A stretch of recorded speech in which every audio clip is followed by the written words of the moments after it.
Welcome to Dronecast, Rethinking Public Safety one drone at a time, a podcast by DroneSense. We explore real-world applications of drones in emergency response, offering a close examination of evolving trends in drone technology and its impact on public safety. I'm your host, John McLeod, Director of Customer Success here at DroneSense. Hello and welcome to Dronecast. I'm your host, John McLeod. Joining me today is Chris Baker, who's the Drone and Robotics Coordinator for the City of Oswego, New York. Chris has been with the city for a technical capacity for the last 5 years, but working with the drone and robotics team for about a year. To me, at least what makes that unique, other than being a core part of the city's tech infrastructure and all the benefits that creates, but also we see consolidated support and funding for this resource for fire and law enforcement, but abstracted from those departments' individual budgets, which is interesting. Additionally, Oswego is quite well known, at least in the drone business, as being very technology first, pioneers in drone as a first responder with DroneSense Remote, and is even more notable for a community of about 118,000 residents. So very excited to talk with Chris today on these topics and more. Welcome to Dronecast, Chris. Appreciate you having us. Thank you. Pleasure to be here. All right. Well, I will admit to the users here from the beginning, or the listeners, I should say, that I'm a little bit biased because, as Chris may know, I was kind of there at the birth and the training of your DFR program. So I've stood on a lot of roofs in Oswego as we figured out the program. You've got some great people on your team that I won't sit here and name because I'll forget someone and I don't want to make anybody feel left out. But just a great people, great organization, great community. So I'm super biased and not ashamed of this topic just to say what a great program you guys have. But I did want to start with one question in particular, which I thought was really interesting about the community, was it's very intimate. It's very tight-knit. There's a lot of people who have grown up in that community who I spoke with. And I remember asking one of your coworkers about another person. They referenced that they had known them since middle school. And I was like, that's really interesting compared to some of the other communities we have customers in. I would love your thoughts about working within this community where there's a lot of intimacy. You might know people individually and how you manage those different relationships. Overall, being from a small community to me is something that I really enjoy. One of the things that you can't say from being from these larger towns is I met my wife in high school. I was in 10th grade. She was in 11. We've been married for 20 years now. So it's just, you don't get that in those big cities because people move on, they just separate, and it's something special to be here. The other part of being from such a small community is I get to know all of our police officers and fire department personnel, any and all first responders. So to me, I get to know them more personally. And when I'm doing what I do to assist them with the drones and fly for some of their missions, it's more personal to me because I know these guys. And I go over to the police department and I get treated like any one of the other guys over there at the police department. We're bothering each other, hounding each other. And it's just, you're part of a brotherhood that is different somehow.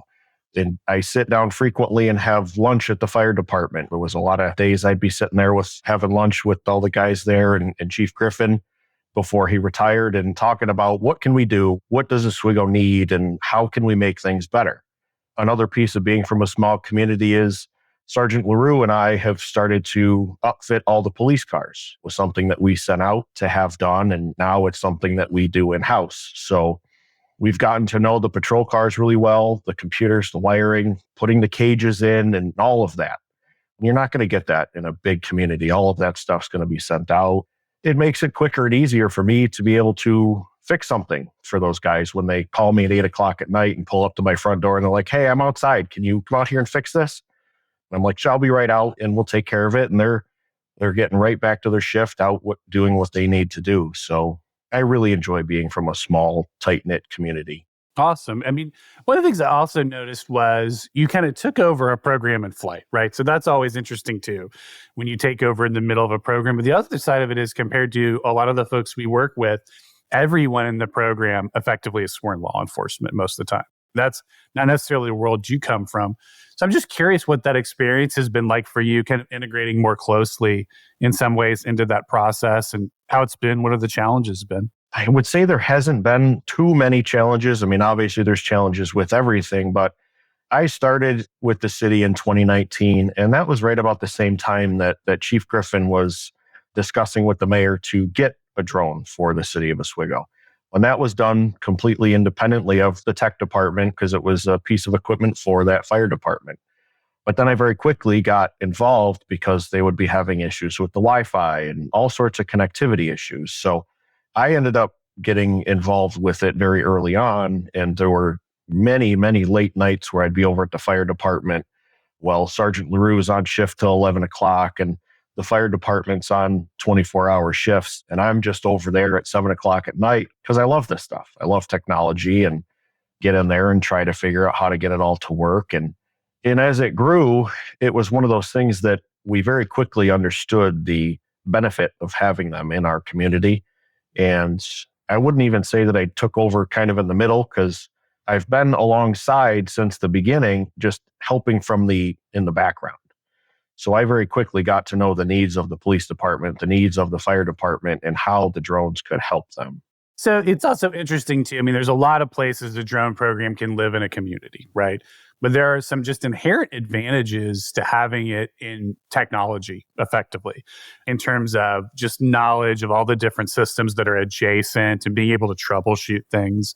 Why did you guys make that decision to move it into kind of your neck of the woods exactly? Working with both of the departments and seeing how they were utilized there, and then at the same time, seeing the added time that those officers and firefighters were needing to dedicate to maintenance of these drones, flying them, programming the software, troubleshooting issues. So it was one of those things where as Chief Griffin was retiring and Chief Canzone was coming in, I had went to the mayor to discuss, would this be a good idea to not have this be an item for the police department or the fire department that they need to maintain and have to keep flying? So I went to the mayor to discuss pulling this under the IT department. He was very quickly on board with it. And I went and spoke with both the police and fire chief to discuss how would you guys feel if I took this over? So it wasn't something I just went and was like, I'm going to do this now. But explain to them the benefits of being able to have it be under one budget item. I can budget annually for the drone program to where they were budgeting small amounts from both of their respective budgets. And there wasn't really anything budgeted to grow. It was mostly to just maintain what we already had. So they saw the benefit in that. And at the same time, understanding that it's going to free up their guys to get back to doing what they do, be a police officer and a firefighter. So it's overall, I think it's worked out very well. It seems like we're in a unique place, being that the drone program is under the tech department, but I personally feel like it's really just helped us grow it and evolve it in a much faster way, because in between regular duties of having to fix computers and phones and all of the stuff that comes along in the IT world, I can take time to dedicate to researching new drone products and going to live demos and having conference calls with people that have more information on how these could help us. So you go from running alongside to the program to one day it's your baby, right? So there's always kind of a moment, at least in my mind, with programs I've taken over in the past, where you look at this and go, oh, this thing needs to evolve in specific areas. Like there's opportunities here that we can really make things great. We did just a couple of things. Maybe sometimes they're big things. When that kind of hit you, what were you thinking about? Well, one of the biggest things I was thinking about at the time is we're currently taking these drones, the larger 300, the Matrice 300 and the M30s, and carrying them up to the roof of the police department to launch our drones from the rooftop to get better reception, to make sure that we have clear line of sight. And in the middle of February, that can be kind of a hairy situation to be out there on a rubber roof that's a little slippery. So I wanted to see how could we stop putting our guys in unnecessary situations where an accident could happen, they could get hurt, anything like that. So I wanted to figure out how to stop that from happening. And then I got to researching and finding out that there are drone in the box situations and products that are coming out, and demoed many of them. We saw multiple different ones, and I thought that that was going to be a key way to keep our people safer. And then at the same time, understanding the need for airspace monitoring. We have a small airport. We're in Class G airspace, so we don't have a lot going on around us. But coming out of Fort Drum, near Watertown, flying to Rochester, a constant stream of military helicopters that like to fly anywhere from 300 to 500 feet directly over the city or just off the shoreline. So we don't want to be the cause for any aircraft to fall out of the sky, especially a military aircraft. So that was another thing that I had started researching right away, is how can we know what's coming before we can see it or hear it? Yeah, airspace considerations are always scary and intimidating because you're absolutely right. That's not a way you ever want to make the news with the program, for sure. No. So one of my observations is certainly I came from the tech world for a long period of time into working with the public safety world. And certainly, at least my impression has been those two groups have a different language and they think about things a little bit differently. And so when you, certainly at a company like ours at DroneSense, when I'm dealing with customers and then dealing with software, I kind of have to code switch in my head back and forth all the time, right? And it can be challenging. So I'm curious how you do that, how you adjust to that, and how that works. Working with technology for so long and working for a small local business that handled 200 plus clients, you would get calls every day, constant stream of calls coming in. And it would be from all kinds of different people, whether that was lawyers or doctors or auto dealerships. And you have to triage each of their issues that's coming on. So overall, I feel like I've kind of just developed this way I can quickly turn my brain into a new avenue of whatever needs to be done. So I come in for my job Monday through Friday, 9 to 5, and I come in every day in the IT mode. What projects do I have to do today? What needs to be repaired? And then quickly getting a call or hearing a call come out on the radio for any number of things that could require a drone. And I just quickly turn over to drone mode, put the drone up in the air, start streaming so that the officers and the firefighters can see that live feed in their squad cars or their fire apparatus, getting on the radio if need be. And then once the drone comes back, lands, and it docks, I just switch right back to IT. So it's, for me personally, it's very easy because it's one task right to the next and I can turn it on and off as need be. Makes sense. One of the things that I see as drone as a first responder is really kind of early. People are still kind of growing those programs across the country and getting started. One of the things I see when I talk to people out in kind of our universe is, I think, an assumption that a DFR program is really only explicitly useful in a dense urban environment. We think of like a Manhattan, right? And I kind of disagree with that, particularly, and I think you guys are a great example of this, of different size cities where it can work really, really well and how you can distribute that technology across the city. Can you talk a little bit about kind of the mission you're executing using DFR in your community and how it's been going from your perception? Sure. And I would have to agree with you that overall, I feel like those larger cities are not the ideal locations for these sorts of programs. Being in a small community, I would say that we're in a way perfect for a DFR program because we don't have the resources of a large city. We have limited staff at both the police and the fire department. And there are often situations that we run into where there might not be an extra officer available.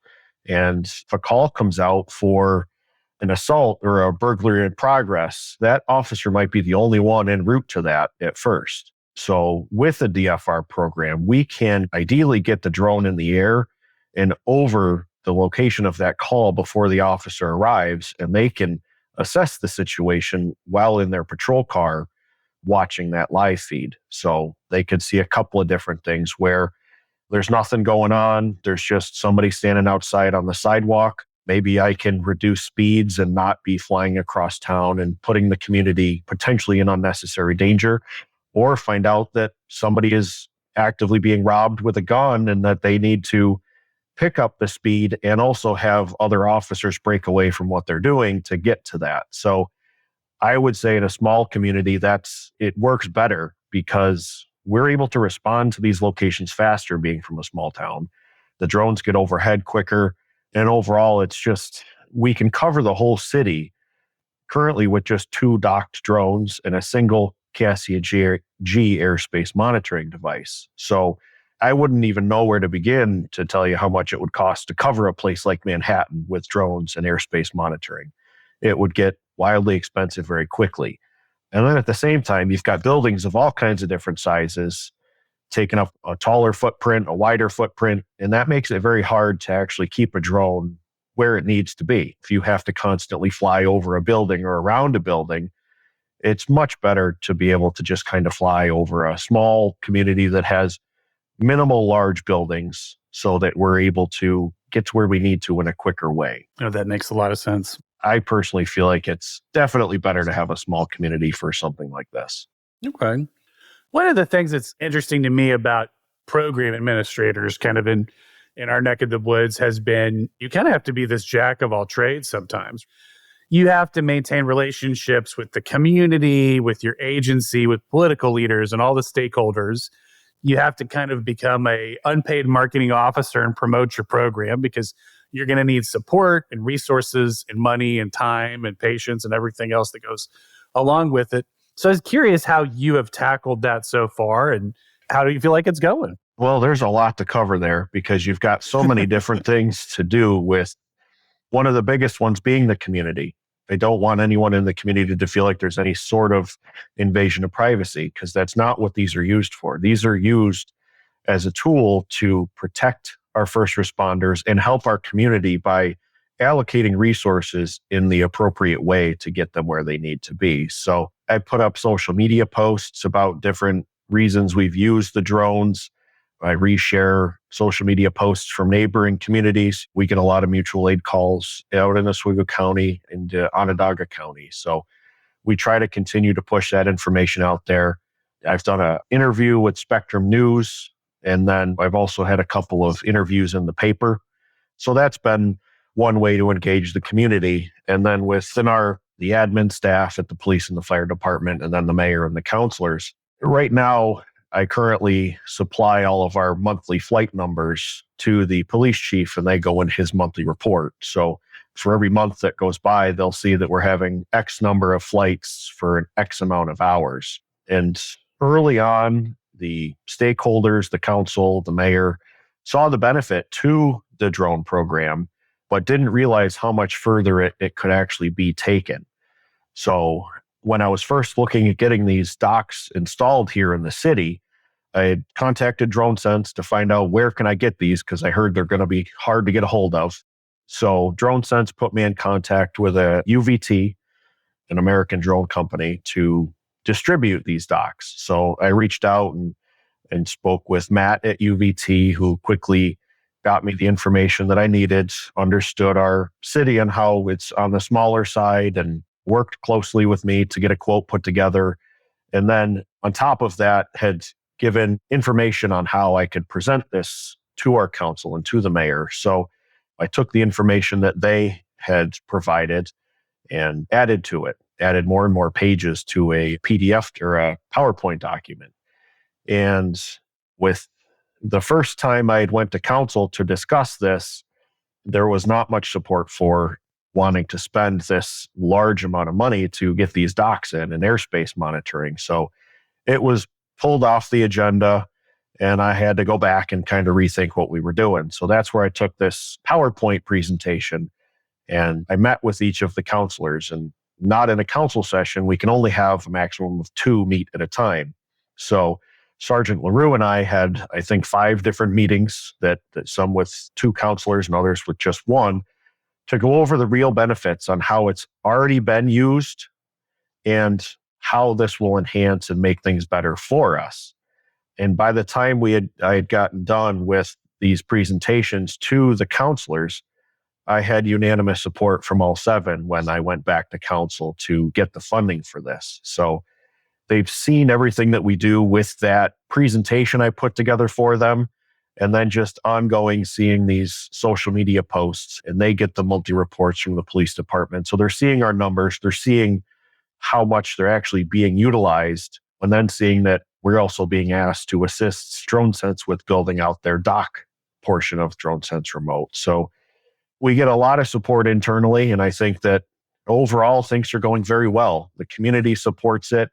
The other day I pulled up in front of my house, and I have a city vehicle that has the drone logo on it. And as a guy was driving by, he pulled right over and jumped out of his car, and he goes, "I just want to tell you that I think what you guys are doing with these drones is fantastic. I see the benefit, and I see how they can help the community." And he was a retired professor from the college, And he had said that even though he's retired, when he goes to the campus and the technology department, they're talking about, are you seeing what the city's doing with these drones? And have you seen how they've advanced this? And to just have some random guy jump out of his car to tell me that he loves what we're doing is great. And I think it goes to show that we have support from the community because they really see the benefit on how these help our first responders and the community as a whole. That's a great story. There's a lot to unpack there that's super helpful. I mean, to have the political acumen to think about that problem and address it is really impressive. And I know for some of the folks we talk to for sure and our customers, it can be a little intimidating to work with political leaders, right? It can be. They're wired a little differently. They're also working with their constituents and being prepared for that. Are there any kind of tips and tricks you might offer folks to say, hey, before you go down that road, here's some things you might think about? Well, understand that the political leaders are the holders of the purse strings. So they're controlling that money. And overall, that they want to know you have a good reason to need this money to spend from our taxpayers. And that there's going to be a lot of questions coming your way that you're going to need to be able to answer on the fly. So really do your research beforehand if you can. Put together a presentation. I had not only information from UVT to assist us, I did research on actual UAS versus manned aircraft accidents to put in there to say, we definitely don't want to do this. This is happening. I had reached out to the police and the fire chief to have them write a letter of support to the program. I would say do a lot of research, put together a really detailed PowerPoint presentation, and just be prepared to spend time with them and go over all these questions that they're going to have because they need to ask them before they allow you to spend this money. So I would say don't be intimidated by them, but just have a lot of research done and just go in there confident, because if you know how well this sort of thing can benefit your community, you should be able to reiterate that to them very easily. No, that's great advice for sure. When I talk to folks who are thinking about DFR programs, it's very interesting, particularly when thinking about their financial budget, when they're allocating expenses and forecasting. I think the thing that trips up a lot of people is they think, hey, the biggest part of this is the cost of the hardware and the software that I'm going to buy to get off the ground. A dock can be somewhat expensive and you have a setup cost. You got to run internet out to wherever it is or power. But often those costs are dwarfed by the cost of personnel and overtime and all sorts of things to run a program. Is that something you guys are involved in as well too? Are you abstracted from that because those budgets are being carried by fire and police and you're just dealing with the technology budget? Well, I mean, it was definitely a point that was brought up during these conversations with council and the mayor that this here is going to be utilized as a tool to assist. And it's a tool that's here 24/7, 365. It doesn't have any additional cost to it as far as health benefits. There's no vacation. There's no sick time. It is here. It is ready to go. And in a way, it's cut down on overtime because prior to getting these docks here, we would have to, if it's 2 a.m. and we get a call where a drone is needed and we don't have a pilot on at police or fire that night, they're going to have to call somebody in, which is roughly 20 to 40 minutes away. So they're going to have to get up and come in, and there's all that overtime that's associated with getting them here, and then how long are they here and things like that, to where now we're able to take them off roughly within 2 minutes, utilize a VO that we've trained here at the police or fire department, and keep costs down because we can get things done quicker. They're able to respond, they're able to assess the situation.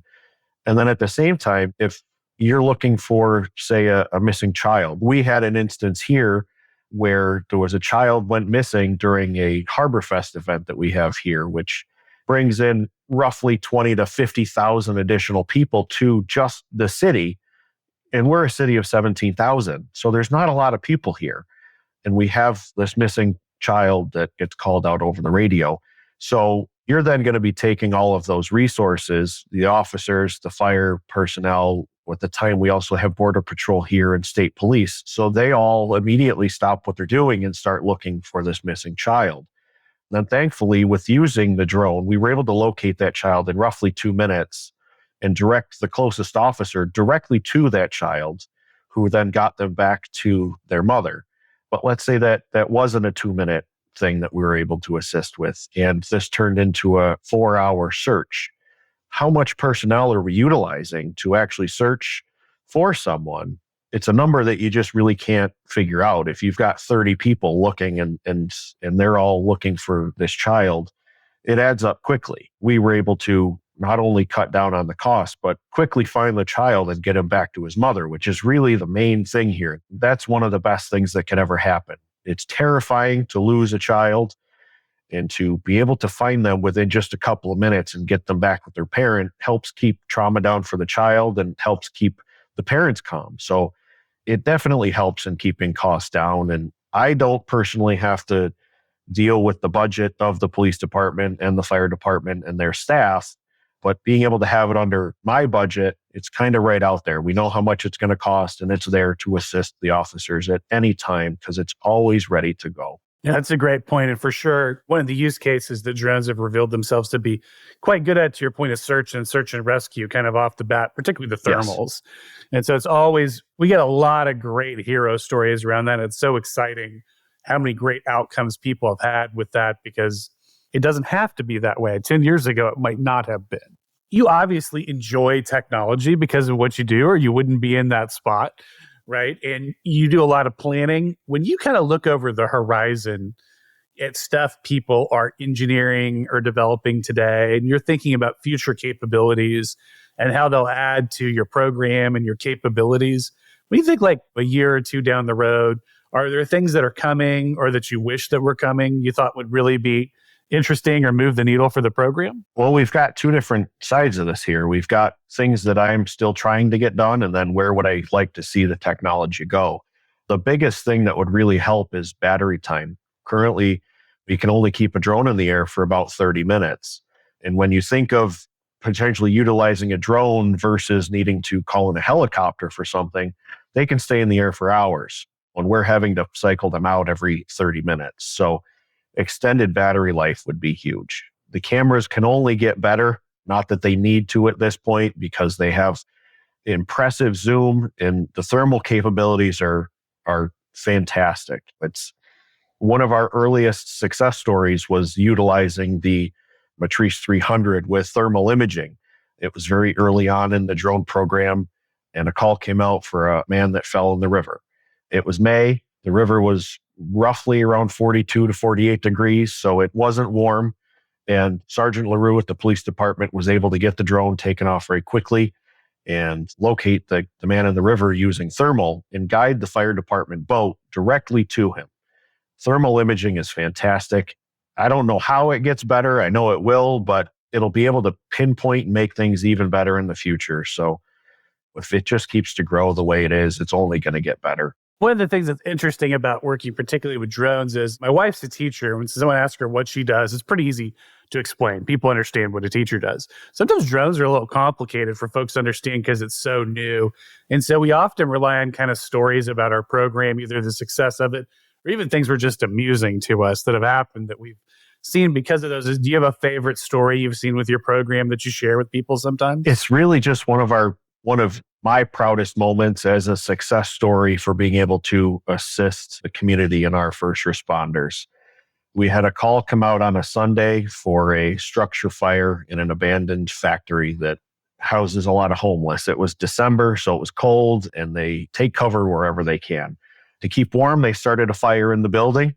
The building is condemned, so they're not supposed to send any officers or firefighters into the building to look for anybody or to locate the fire. So I came in and took off. We had the Matrice 300 at the time and quickly found the hot spot and the source of the fire and was able to work with the duty officer there to get his guys to go to the rear of the building where the fire was.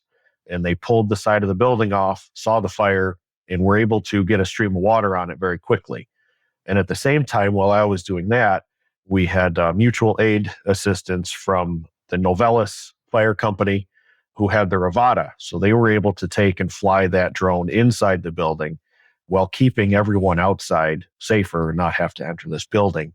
And was able to locate the source of the fire and tell them to that they had their stream of water on the source of the fire and were able to clear it and make sure that there was nobody inside. There was nobody trapped. There was nobody unconscious. So they were able to clear the building and put out the fire without ever having to actually send any of our personnel in the building and put them in danger of collapse or something like that. For me, it was a very proud moment because the deputy chief at the time had put a quote in the newspaper talking about how the imagery from the drone helped shape the attack and show the hotspots and provide overwatch of all the officers that were on scene.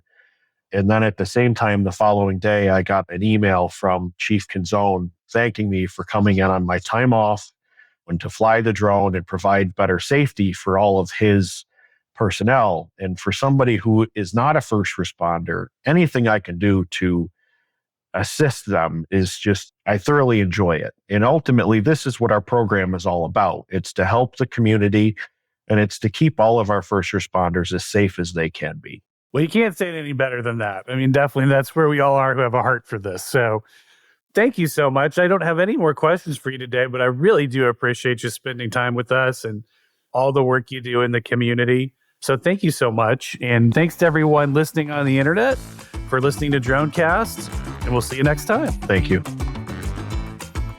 Dronecast, Rethinking Public Safety one drone at a time, is brought to you by DroneSense. To find out more about DroneSense and how our comprehensive situational awareness platform can help you fly, share, and manage your drone program, please visit DroneSense.com. That's DroneSense.com. And then make sure to search for Dronecast in Apple Podcasts, Spotify, Google Podcasts, or anywhere else that podcasts are found. Please don't forget to click subscribe so you don't miss any future episodes. On behalf of the team here at DroneSense, thanks for listening.